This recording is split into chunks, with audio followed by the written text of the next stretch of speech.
Seasons in BDO are one of my favorite things that have been added in recent years. Whether you've been playing BDO for 5 days or 5 years, they offer something for everyone. For new players, it's the best time to get into the game as it lets you catch up quickly in gear and levels to the average beginner gear score. For long-time players, it's a fun way to try out classes you wouldn't normally touch, as well as gather some nice 100 stacks from the rewards. However, for new players, it can be very overwhelming to understand seasons, so I'm going to try and break it down for you today. Each season, you get to make one seasonal character that gets to participate in the said season. You can delete this character at any time, and it takes about 3 minutes before it fully deletes and you can make another.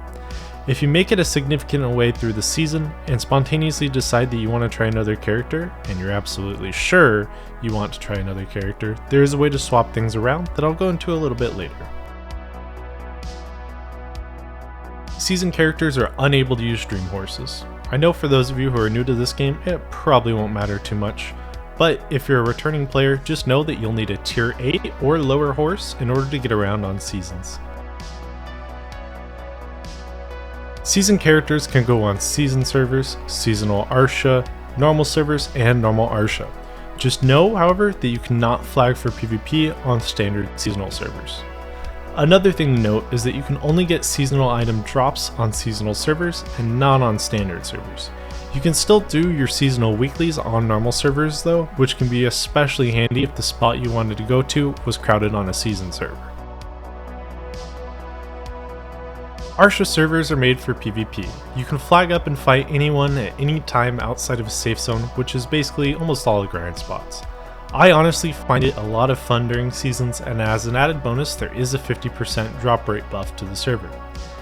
Do note this does not mean it is a good server to grind on. If you're on seasonal Arsha, you're there to fight and maybe get lucky while you're at it. However, the server does tend to die down as the season goes on, since many experienced players go back to their normal characters and other people just end up graduating early. You'll also find a lot of people use the server to grind their infinite potion pieces during seasons, as there is that drop rate buff, but again, it is a PvP server, so do not expect to be left alone. Seasonal characters can only use certain gear. This is denoted by the yellow symbol in the top left corner of the gear icon.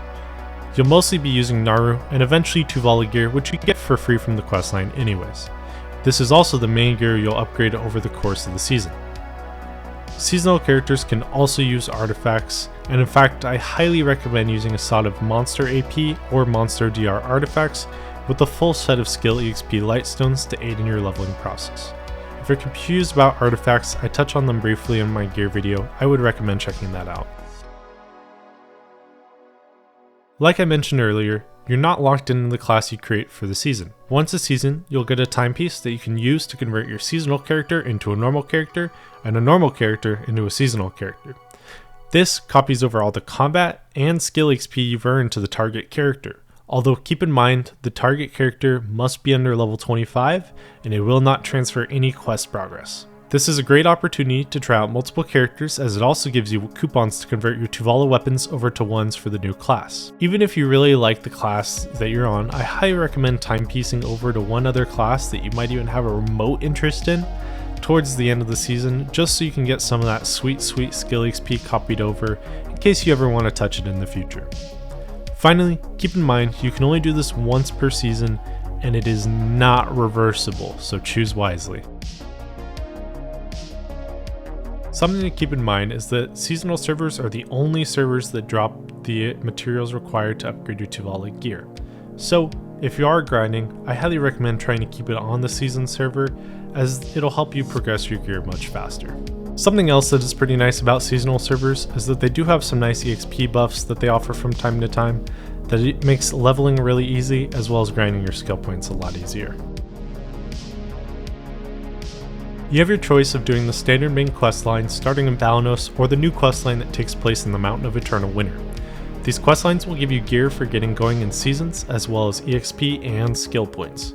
If you choose to or can do the Mountain of Eternal Winter questline, make sure to grab the Chenga Tome of Wisdom at some point, if you can, to boost the EXP you can get from doing the questline significantly. I highly recommend also snagging a horse to use during this process, as you'll be running around a lot and a horse speeds it up significantly. For those of you that have already completed the questline on another character, you do have the option this time around of doing the Simplified Questline. This is a series of leveling challenges that would also help progress your season pass instead of needing to do the main questline. However, keep in mind I do still highly recommend doing the main questline at some point, as it'll give you access to certain NPCs, later game quests, and things like inventory slots and such. Each week, you'll have the option to accept a quest to kill a large number of mobs in a grind spot in order to get some extra materials for enhancing. You can find this quest by pressing O, going to the Reoccurring tab, and then choosing one from the drop-down list. Something else to note is most of the other regions will have small little regional quests that will give you some enhancement materials for your seasons. Whenever you walk into a zone, you'll see it pop up in the top right of your screen by your minimap, and this quest is done by killing a certain amount of mobs in the area. Keep in mind it is important to press Receive Rewards, as there's typically a second stage to the quest that will not be advanced until you press Receive Rewards on the first. The Season Pass is your main guide for progression on the seasonal server. It has a few different variations depending on which questline you choose, but at the end of the day, it offers the same rewards no matter which one you choose. Some challenges can only be completed on season servers, so do be aware of that. Secondly, there is a premium pass that can be bought from the Pearl Shop that offers many items on top of the standard rewards. It's definitely a good value, but it's not as crazy of a deal as it used to be, so you'll see a lot of experienced players not really gravitate towards it. On top of that, there are items that your pearls could be better spent on as a new player, like a tent and such, so it's up to you to decide whether or not it's worth it. Just make sure that if you do buy it, you finish it before the end of the season, otherwise you'll lose access to it. Naru is the more official starting gear when it comes to seasons. It's ridiculously easy to enhance, and you're really only material gated up till a certain point in the questline. Naru Gear can only be enhanced by beginner Blackstones, and I promise you, once you hit that milestone quest, you'll end up with thousands of them. Do not use stacks or Cron Stones on these. I promise you, it's just not worth it. Once you're done enhancing the armor and weapons to pen, exchange the leftover Blackstones for accessories and enhance them up to their max level of try. Tuvala is the endgame for your season gear. You want a full set of Tuvala weapons, armor, and accessories. It is equivalent to a piece of boss gear one level below it, and has a much higher enhancement rate than normal boss gear. When it comes to Tuvala gear, please take your time. I know some players manage to finish it on day one, but take this at your own pace, as it is going to be your first venture with real enhancing. You'll get an easy set of weapons and armor by exchanging your pen Naru gear for Pride Tuvala, but keep in mind you cannot exchange your accessories. Tuvala can only be enhanced with time-filled Blackstones, refined Black Magical Stones, and the elusive Frozen Tide Blackstone. It is repaired by using Tuvala ore to recover maximum durability from failed enhancements, as well as you can get extras or accessories by exchanging Tuvala ore with the blacksmith.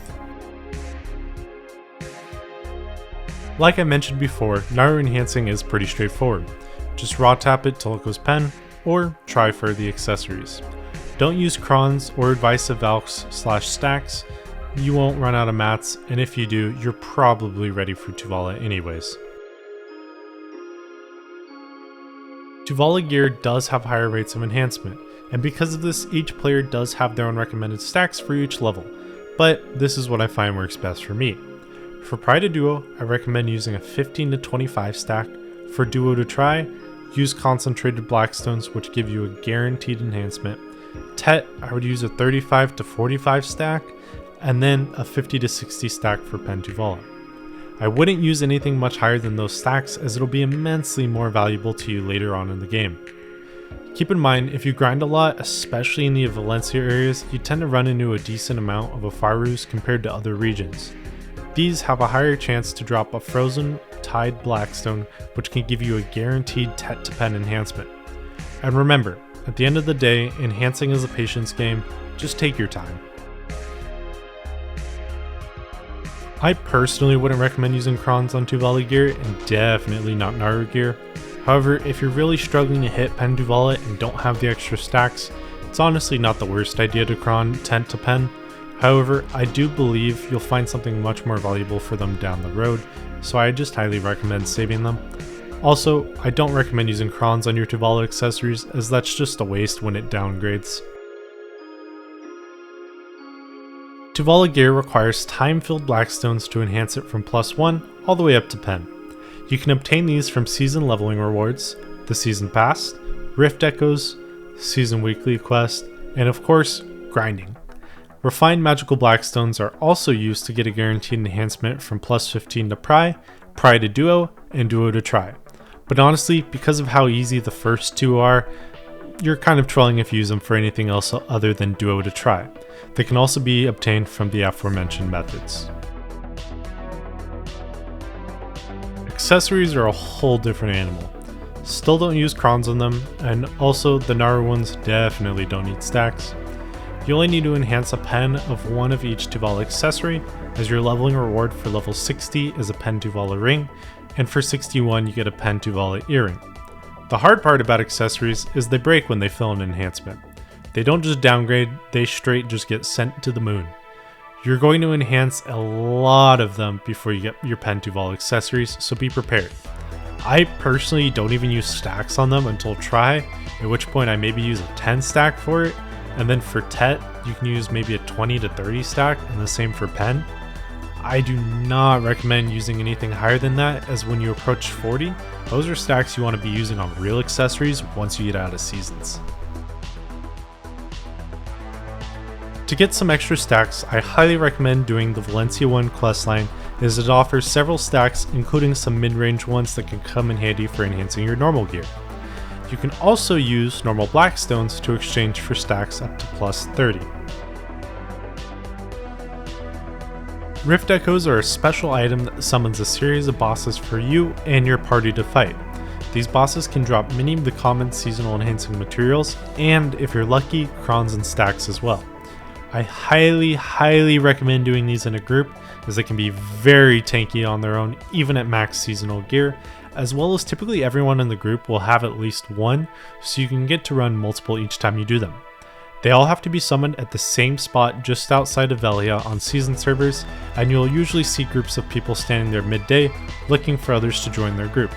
You'll obtain rifts from the season pass, season weekly quests, and crafting them from rift fragments that are an uncommon drop in Valencia, Kama Sylvia, Drigan, and Odolita grind spots on season servers, just like other seasonal materials. At the end of every season, you'll graduate, turning your character into a normal character. They'll drop all the restrictions they had as a season character, as well as you'll get some nice rewards to go along with this change. One of the most important rewards is a box of conversion stones that lets you turn your Tuvala Gear into a version that is usable by all characters rather than only your season character. You'll also need to be able to do this to equip your newly graduated character with your old Tuvala Gear. Typically, you also receive a coupon to turn one piece of your Tuvala Gear into a boss version of itself. So, the Tuvala helmet turns into a Geoth helmet, Tuvala armor turns into Dimtree armor, Tuvala gloves turns into Beg's gloves, Tuvala shoes turns into Muskin shoes, Tuvala main hand turns into Zarka main hand, Tuvala awakening weapon turns into the Dandelion awakening weapon, and the sub-weapon turns into a Kudum sub-weapon. Keep in mind, this converted item cannot be sold on the market, so choose it wisely. Finally, you'll get a season gift exchange coupon that you can use for some really nice rewards later on. There are also some other miscellaneous rewards, but they're not too important, so I'll let you discover them for yourself. Each season, after a month or so, we typically gain access to early graduation. However, I do not recommend graduating early if this is your first season. There are many important benefits of the season server, and I would take advantage of it while you have the chance, rather than just trying to rush. Of course, if your progression has gotten hard capped by seasons and you feel like you're ready, feel free to take advantage of the early graduation. Just know you can't go back after graduating. For your season rewards, I highly recommend using whatever the past reward tokens are for whatever the maximum stack is, or reroll coupons. Other than that, you could potentially get Kafras if you're not a big enhancer, but personally, I recommend the stacks as they keep getting bigger and bigger, and this is a great chance to grab them, especially if they're over 100. Now, as far as your actual graduation goes, you get a coupon for a season reward. You can use this coupon to redeem a pen Capotia accessory from Fugar. I would go in the order of necklace, ring, and then belt. After that, you want to start picking up the 100 stacks. Finally, you'll also receive Crow Merchants Guild contribution certificates that you can turn in daily to Fugar. It gives you a little RNG box that has some cool rewards if you're lucky, as well as a 20 stack and a loot scroll. At the end of the day, the season is a great way to catch up with the game as well as try new characters. But keep in mind, everyone moves at their own pace, so if you see people finishing it on day 1, don't worry about it. You have a couple of months, as well as it's definitely not the last season you'll ever be able to do. Go at your own pace, and most importantly, have fun. It's a game, so enjoy it.